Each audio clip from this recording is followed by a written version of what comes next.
I am Nancy, and I have an older brother named Keith, who is 7 years my senior. Since childhood, Keith displayed exceptional academic prowess, excelling from an early age. He graduated from a prestigious high school and university, and naturally, our parents were immensely proud of him.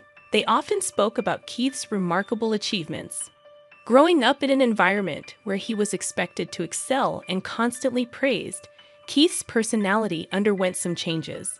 Upon graduating from university and finding a job, he decided to leave our family home, sarcastically remarking, "I can't bear such a mundane life in this house anymore." I'll never forget the wry smile on his face at that moment. Our parents, visibly surprised and somewhat saddened, recalled how cheerful and cherished Keith used to be. Admittedly, I felt anger during that time. I didn't stand out academically or in sports, and my high school wasn't super prestigious. Still, I valued the bond and love within our family. Both Keith and I owed our lives to our parents' support, and I wished he felt the same. Throughout my high school years, I realized the warmth and love of a family are precious. Strangely, my brother seemed immune to that love. Our parents showered us with endless affection, yet Keith perceived them as ordinary people. As a child, he was my hero, handling everything perfectly. He used to care, play, and help me study. However, by the time I was about to graduate high school, he started questioning the value of higher education and dismissed my pursuits. Whenever confronted, he blamed our parents, claiming he became this way because of them. I cried, but my parents reassured me, saying, "Nancy, you've grown into a truly kind-hearted person." Encouraged by their kindness, I entered a national university and secured a job at my dream company. By the time I started working, my parents were almost 60, and my brother was already married. Oddly enough, neither my parents nor I had met his wife. Despite numerous invitations, he hesitated, citing considerations about introducing her to our family. About half a year into my new life as a working professional, an unexpected event disrupted my routine. During work hours, I received a personal call from my usually aware mother. Concerned, she inquired about my well-being and then dropped the bombshell. "Your father suddenly fell." My heart sank, and I immediately informed my supervisor, rushed to catch a taxi, and hurried to the hospital my mother had mentioned along the way. As I made my way to the hospital, my mind was filled with repeated hopes and prayers for my father's well-being. Upon entering the waiting room, a heart-wrenching scene unfolded. My mother, tears streaming down her face, greeted me with visible distress. "What happened, Mom?" I asked, settling beside her with a heavy heart. The morning had started like any other, and the sudden turn of events left me unable to process the unfolding situation. Words poured out of me, one after another, seeking answers. After a pause, my mother quietly uttered, "Your father has been diagnosed with cancer." The revelation hit me like a tidal wave, causing time to momentarily stand still. The shock, surprise, and anxiety within me spilled out in my voice as I questioned, "Why?" Taking a deep breath, my mother began to speak with a tone laced with sadness. "It's stage 4. The cancer has spread to the bile duct, and they said it's hard to remove it all." Her tears flowed uncontrollably, and I struggled to find words as I listened, grappling with the weight of the news. Seeking a glimmer of hope, I asked, "What treatment will be done next?" My mother nodded somberly, and after a brief pause, the attending physician entered to explain the detailed condition and treatment plan. The reality of my father's illness had surpassed expectations, with confirmed metastasis to other parts. Even if they operated, there was a significant risk, and success couldn't be guaranteed. In the heavy silence of the waiting room, my mother and I held hands, attempting to come to terms with this harsh reality. The doctor's matter-of-fact words emphasized the crucial choices ahead: continuing with chemotherapy or opting for support in a palliative care ward. The ticking of the clock's second hand seemed to carve through the atmosphere, underscoring the gravity of the situation. Contemplating how to navigate this challenging moment, I suggested involving my brother Keith in the decision-making process. Picking up my smartphone with a forced smile, I informed my mother that I had already attempted to contact Keith.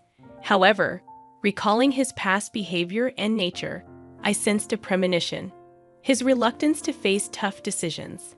Despite his potential resistance, I persevered, believing in the importance of gathering the family's opinions. After numerous attempts, I finally heard my brother's slightly irritated voice, urgently and anxiously. I pressed him to understand our father's condition, emphasizing the need for his presence at the hospital. His dismissive response lacked empathy, shaking me to the core. As I reminded him of our father's immense contributions to our family, tears threatened to spill as I confronted my brother's apparent indifference to our father's critical condition. However, my brother, devoid of any visible emotion, briskly stated, "Now is not the time to be fussing over this. There's no point in discussing further. I'm hanging up," and promptly ended the call. Stunned by the exchange, I found myself at a loss. My astonishment at my brother's indifference was evident. I had known he lacked a sense of family bond and gratitude, but I never imagined he had grown into such a detached person. Returning to my mother, a look of concern was etched on her face. "What happened?" she inquired. I replied, "It seems he is quite busy now," avoiding the details. My mother sighed deeply, murmuring, "It would have been comforting if Keith was here." In the following months, my father chose to spend his final moments in a palliative care ward, and after that decision, he quietly passed away. I informed my brother of this somber news over the phone, conveying the details of the wake and funeral. However, his response was cold, stating, "I'm busy with work, so I can't attend. Please proceed without me." True to his word, he didn't appear at our father's wake or funeral. Even my mother seemed shocked by this fact. She probably never imagined her son wouldn't show up for his father's funeral. Both family and acquaintances expressed their surprise and disappointment at his absence. After the funeral, when a moment of quiet settled among the family, my mother exhaled deeply, muttering to herself, "He really didn't come." I took her hand and said firmly, "Mom, let's not worry about him anymore. We have to let him walk his path. For now, let's cherish our memories of Dad." In response, my mother tightly squeezed my hand and smiled, saying, "Thank you." Unbelievably, the next day, my older brother suddenly appeared at the apartment where we live. When I opened the door, his expression was different from usual, filled with an urgent restlessness. Stepping inside, he demanded, without any greeting, "Where is the inheritance father left behind?" Shocked by his demand, I emotionally retorted, "Seriously? Someone who didn't even show up at the funeral. And now you're saying this?" Visibly irritated, my brother snapped, "Kids should stay quiet," instantly tensing the atmosphere. My mother stepped forward to calm the situation, explaining, "Apart from this apartment, your father didn't leave much behind." "There's no way that's true." Retorting in frustration, my brother barely concealed his anger. Remaining calm, my mother placed my father's passbook on the table for him to see. Flipping through it, it became clear that all the savings our father had were transferred to a different account. "What is this all about?" my brother exclaimed in surprise. Gently, my mother replied, "Your father had instructed to move all the money to my account earlier. Also, this apartment's name has been changed, and now it's in my name." Taken aback, my brother was at a loss for words. He merely clicked his tongue in frustration and left. As we watched his departing figure, we were once again filled with admiration and gratitude for our father's foresight and his plan to protect the family. A few months later, my mother suddenly fell, and she was immediately taken to the hospital. It was completely unexpected, and the family was filled with shock and concern. The diagnosis revealed that she had pneumonia, and it was in a more advanced stage than we thought. I recalled that she had been coughing slightly lately, and when she visited a small clinic, the diagnosis was a minor cold. Relieved by this news, we didn't think much of it. However, more detailed examinations at a major hospital revealed a much more severe condition, giving her only about 3 months to live. Hearing this news left me speechless, as it seemed unimaginable, especially considering how healthy she appeared. Tragically, just a few days after the 3-month mark, my mother quietly passed away, leaving a space filled with an indescribable stillness and sorrow. Filled with guilt and grief, I questioned why I didn't notice sooner and why I didn't take her to a bigger hospital immediately. Even after learning about my mother's pain, there was no sign of my brother coming to our house. My aunt, my mother's sister, and I handled the arrangements for the wake and the funeral. Understandably, my brother's absence was a significant shock for my aunt, just as it had been during our father's funeral. However, expecting or saying anything to my brother felt meaningless, given his past actions. A few days after the funeral, as my aunt and I were sorting out the heirlooms, my brother appeared again, accompanied by his wife, whom we were meeting for the first time. He bluntly inquired about our mother's inheritance, assuming she must have left something. Shocked and dumbfounded, my aunt stared at him in disbelief. The most astonishing part was that beside my brother stood his wife, my new sister-in-law, who neither met our eyes nor greeted us. She just stood silently next to my brother. Even more shocking was that my brother didn't even visit our mother's grave. Trying to maintain calmness, I suggested, "Brother, please at least pay your respects to our parents. Visit Mom's grave." However, he responded dismissively, "Does that even mean anything?" He quickly followed up with, "By the way, how much of Mom's inheritance is left?"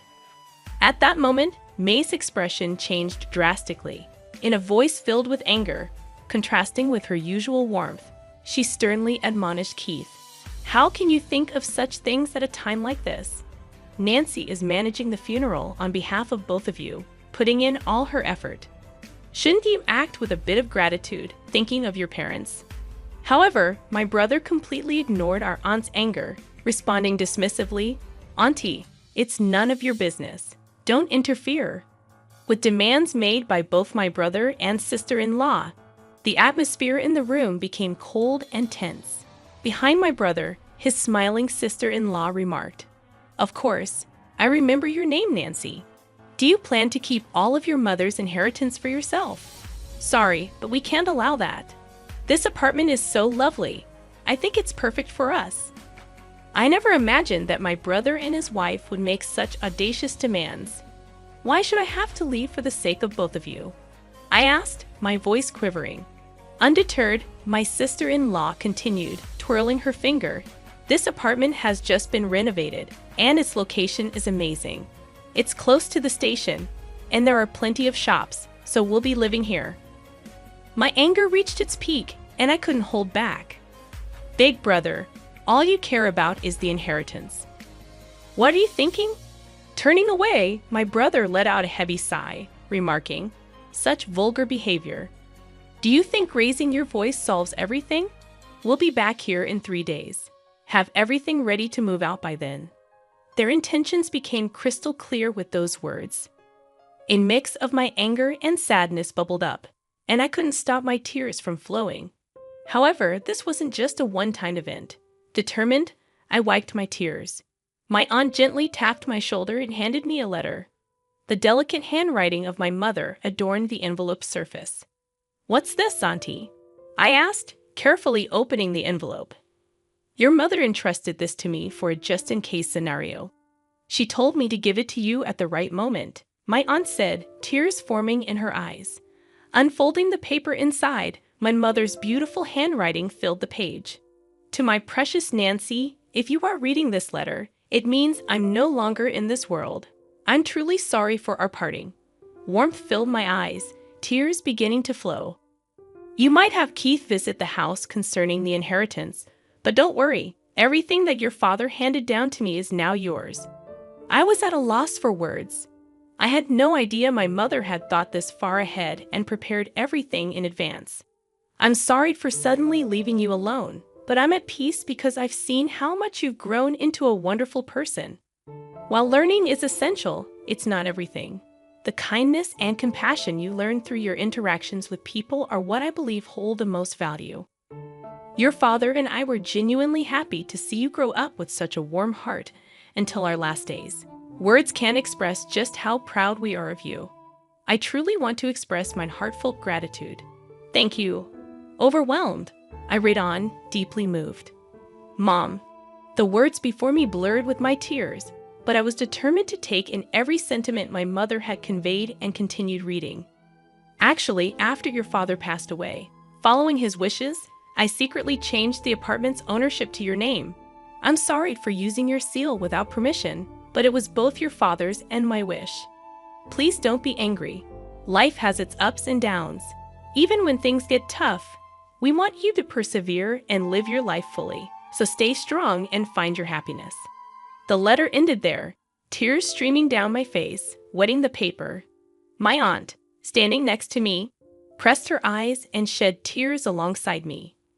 Your sister truly cared about you. In her heart, you were a treasure, my aunt said, gently holding my hand. From the envelope, a bank book in my name emerged. It seemed like something my mother must have secretly made in the past. To my surprise, when I opened the bank book, a substantial amount was recorded. I felt that this was probably the inheritance from my father that my mother had saved for me.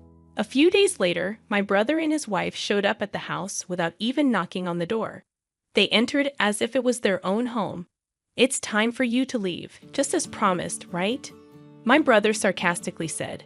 As I stood still, my sister-in-law became irritated. Isn't it your duty to leave quickly? She said, almost as a command. For a moment, I felt overwhelmed by the atmosphere, but I took a deep breath, looked them straight in the eyes, and said calmly, actually, this house is now under my name.